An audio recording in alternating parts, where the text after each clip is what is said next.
राज्यात बिनविरोधी विजयी झालेल्या उमेदवारांच्या निवडीला आता ब्रेक लागलाय। निवडणुकांच्या आधीच राज्यभरात एकूण 67 उमेदवारांची नगरसेवकपदी बिनविरोध निवड झाली आहे। आता आयोगानं या बिनविरोध निकालांची चौकशी करण्याचे आदेश दिलेत।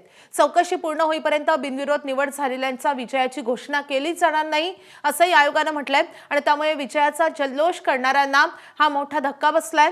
विरोधी उमेदवारांवर दबाव, आमिष किंवा जबरदस्ती करून नाम निर्देशन मागे घेण्यास भाग पाडलं गेलं का याचीही तपासणी करण्यात येणार आहे। चौकशी पूर्ण होईपर्यंत बिनविरोध निवडींची विजयी घोषणा केली जाणार नाही अशी माहिती राज्य निवडणूक आयोगानं दिली आहे।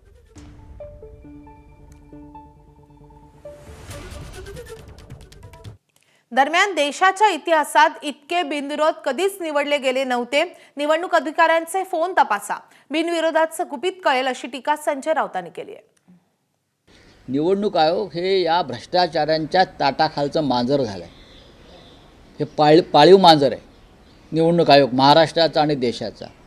नोकर आहेत भाजपचे आणि या भ्रष्ट मंत्र्यांचे। जे कल्याण बॅनर्जी म्हणाले की Gyanesh Kumar is the servant of BJP, ते सत्य आहे। आणि महाराष्ट्रातले दोन्ही निवडणूक आयुक्तसुद्धा हे हरकामे आहेत, सरकारचे हरकामे। ABP माझा, उघडा डोळे बघा नीट।